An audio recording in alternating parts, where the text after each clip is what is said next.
में जुटे सभी दोस्तों का स्वागत है। नमस्कार। एक बात तो पक्की है, सफलता एक दिन में नहीं मिलती, लेकिन अगर ठान लो तो एक दिन जरूर मिलती है। बिल्कुल, और वो दिन आज की मेहनत से ही तय होगा। हाँ, और इसी मेहनत को इसी समझ को और गहरा करने के लिए आज हम सामान्य विज्ञान के कुछ बहुत ही जरूरी सवालों पर बात करेंगे। जी, ये वो सवाल हैं जो एसएससी, रेलवे, बैंकिंग जैसी परीक्षाओं में बार बार आते हैं। तो आज हमारे पास ऐसे 25 सवाल हैं और हम कोशिश करेंगे कि हर सवाल के बाद आप भी जवाब का अंदाजा लगाने की कोशिश करें। हाँ, एक एक्टिव प्रैक्टिस की तरह। तो फिर चलिए शुरू करते हैं इस ज्ञान की यात्रा को। बिल्कुल। पहला सवाल है, मानव शरीर में सबसे बड़ी ग्रंथि कौन सी है?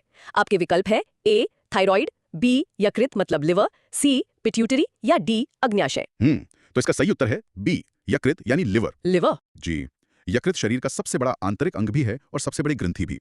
आप इसे शरीर की एक विशाल केमिकल फैक्ट्री समझ सकते हैं। केमिकल फैक्ट्री मतलब ये कि ये पाचन, मेटाबॉलिज्म और शरीर से जहरीले पदार्थों को निकालने जैसे 500 से भी ज्यादा काम करता है। 500 से ज्यादा? जी हाँ। ठीक है। अगला प्रश्न, मनुष्य के लाल रक्त कणिकाओं यानी आरबीसीज का औसत जीवन काल कितना होता है?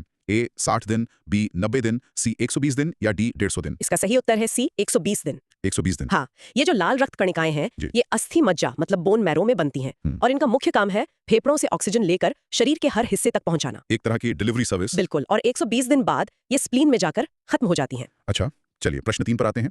दूध में कौन सी शर्करा पाई जाती है? ए ग्लूकोज, बी फ्रक्टोज, सी लैक्टोज या डी सुक्रोज? इसका सही जवाब है सी लैक्टोज। लैक्टोज। जी, लैक्टोज एक डाइसैकेराइड शर्करा है जो दूध और डेयरी प्रोडक्ट्स में नेचुरली पाई जाती है। ठीक है, अब एक बड़ा सवाल, पृथ्वी पर जीवन का मूलभूत स्रोत क्या है? ए चंद्रमा, बी सूर्य, सी ओजोन या डी वायुमंडल? इसका उत्तर तो बी सूर्य ही है। सूर्य? हाँ, देखिए सूर्य ही प्रकाश संश्लेषण मतलब फोटोसिंथेसिस के जरिए पृथ्वी पर लगभग सभी जीवन के लिए ऊर्जा का सबसे बड़ा स्रोत है। सही बात है। अगला सवाल, लोहे में जंग किस कारण लगती है? ए CO2, बी ऑक्सीजन और नमी, सी नाइट्रोजन या डी हाइड्रोजन? तो लोहे में जंग लगने का कारण है बी ऑक्सीजन और नमी। ऑक्सीजन और नमी? जी, जब लोहा ऑक्सीजन और पानी के संपर्क में आता है तो एक केमिकल रिएक्शन होता है जिसे ऑक्सीडेशन कहते हैं। अच्छा। और इसी से आयरन ऑक्साइड बनता है जिसे हम आम भाषा में जंग कहते हैं। समझ गए। अब आते हैं छठे सवाल पर, मनुष्य के शरीर में पाचन कहाँ से शुरू होता है? ए आमाशय, बी मुख, सी छोटी आंत या डी बड़ी आंत? ये एक दिलचस्प सवाल है। ज्यादातर लोगों को लगता है कि पेट से, पर सही उत्तर है बी मुंह। मुंह से? हाँ, पाचन की प्रक्रिया मुंह से ही शुरू हो जाती है। हमारी लार में जो एंजाइम होते हैं वो भोजन में स्टार्च को तोड़ना शुरू कर देते हैं। अच्छा, चलिए सातवां प्रश्न, बल का एसआई मात्रक क्या है? ए जूल, बी पास्कल, सी न्यूटन या डी वॉट? बल का एसआई मात्रक है सी न्यूटन। न्यूटन? जी, महान वैज्ञानिक आइजैक न्यूटन के सम्मान में। ठीक है। अगला सवाल, क्लोरोफिल का रंग हरा किसके कारण होता है? A potassium, B iron, C magnesium या डी कैल्शियम? इसका सही जवाब है सी मैग्नीशियम। मैग्नीशियम? हाँ, क्लोरोफिल के अणु के एकदम केंद्र में मैग्नीशियम का एक परमाणु होता है और यही फोटोसिंथेसिस के लिए जरूरी है और इसी से उसका रंग हरा होता है। वाह। 9वां प्रश्न, विद्युत धारा का एसआई मात्रक क्या है? ए वोल्ट, बी ओम, सी एम्पियर या डी कूलॉम? विद्युत धारा का एसआई मात्रक है सी एम्पियर। इसे ए से दर्शाया जाता है, एम्पियर। ठीक है। 10वां प्रश्न, क्विक सिल्वर किसे कहते हैं? ए सोडियम, बी पारा यानी मर्क्यूरी, सी क्लोरीन या डी आयोडीन? क्विक सिल्वर कहते हैं बी पारा को। पारा? जी, मर्क्यूरी।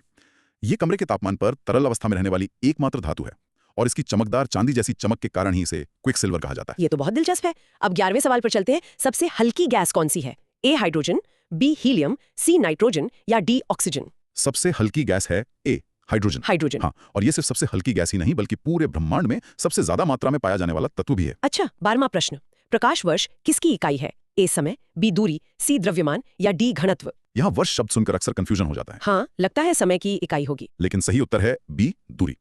एक प्रकाश वर्ष वो दूरी है जो प्रकाश एक साल में तय करता है। इसका इस्तेमाल खगोलीय दूरियों को मापने के लिए होता है। ठीक है। अगला सवाल 13वां, मनुष्य में मधुमेह किस हार्मोन की कमी से होता है? ए थायरॉक्सिन, बी इंसुलिन, सी एड्रेनलिन या डी टेस्टोस्टेरोन? इसका सही उत्तर है बी इंसुलिन। इंसुलिन? जी, इंसुलिन हमारे अग्न्याशय मतलब पैंक्रियाज में बनता है और ये खून में शुगर के लेवल को कंट्रोल करता है। अच्छा। अब 14वां प्रश्न, कोशिका का पावर हाउस किसे कहा जाता है? ए गोल्जी, बी माइटोकॉन्ड्रिया, सी राइबोसोम या डी लाइसोसोम? कोशिका का पावर हाउस है बी माइटोकॉन्ड्रिया। माइटोकॉन्ड्रिया? जी, क्योंकि यही कोशिका के लिए ऊर्जा मतलब एटीपी बनाता है, इसलिए इसे कोशिका का ऊर्जा घर कहते हैं। 15वां प्रश्न, किस धातु का उपयोग परमाणु और रिएक्टर में होता है? ए लोहा, बी यूरेनियम, सी जस्ता या डी तांबा? इसका सही जवाब है बी यूरेनियम। यूरेनियम? हाँ, यूरेनियम एक रेडियोधर्मी तत्व है। इसका उपयोग परमाणु रिएक्टरों में न्यूक्लियर फिशन के जरिए ऊर्जा पैदा करने के लिए ईंधन के रूप में किया जाता है। ठीक है। 16वां प्रश्न ये तो काफी आसान है, श्वसन में कौन सी गैस ली जाती है?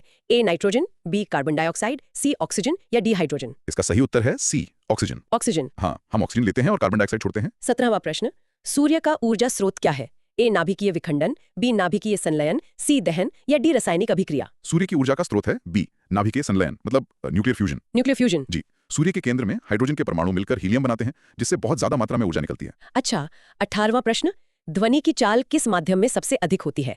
ए ठोस, बी द्रव, सी गैस या डी निर्वात। ध्वनि की चाल सबसे अधिक होती है ए ठोस में। ठोस में? जी, क्योंकि ठोस में अणु बहुत पास होते हैं, तो कंपन बहुत तेजी से एक अणु से दूसरे तक पहुंचता है। ठीक है। 19वां सवाल, मनुष्य के शरीर का सामान्य तापमान कितना होता है? A 94 degree Fahrenheit, B 95 degree Fahrenheit, C 96.4 degree Fahrenheit या डी 98.4 डिग्री फ़ारेनहाइट। शरीर का सामान्य तापमान माना जाता है D 98.4 degree Fahrenheit. Degree Fahrenheit. जी, और सेल्सियस में ये लगभग 37 डिग्री सेल्सियस होता है। 20वां प्रश्न, पृथ्वी का सबसे अंदरूनी भाग क्या है? A crust, B mantle, C outer core या डी इनर कोर। पृथ्वी का सबसे अंदरूनी भाग है डी इनर कोर यानी आंतरिक क्रोड। Inner core? हाँ, ये मुख्य रूप से लोहे और निकेल से बना एक ठोस गोला है। अच्छा। 21वां प्रश्न, मलेरिया किससे फैलता है?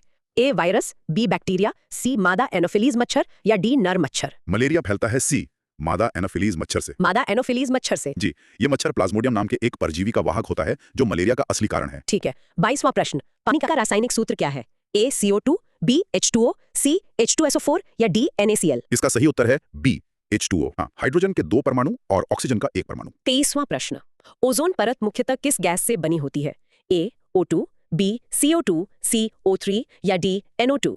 सही उत्तर है सी O3। O3। जी, ओजोन ऑक्सीजन का ही एक रूप है, जिसमें ऑक्सीजन के 3 परमाणु होते हैं, और यही परत हमें सूर्य की हानिकारक यूवी किरणों से बचाती है। बहुत बढ़िया। 24वां प्रश्न, मनुष्य के शरीर में सबसे कठोर भाग कौन सा है? ए हड्डी, बी दांत का इनेमल, सी खोपड़ी या डी नाखून।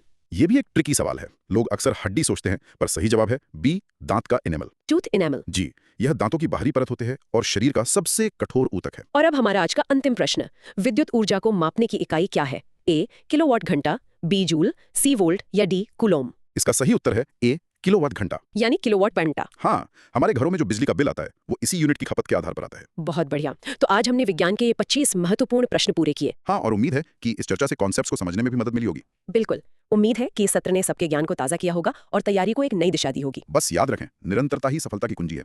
हर दिन थोड़ा थोड़ा अभ्यास करें, पुराने प्रश्नों को दोहराएं और अपनी कमजोरियों पर काम करें। मेहनत जरूर रंग लाएगी। और यदि आपको ये ऑडियो उपयोगी लगे तो इसे लाइक, शेयर और सब्सक्राइब जरूर करें।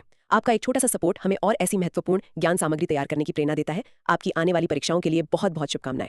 जय हिंद।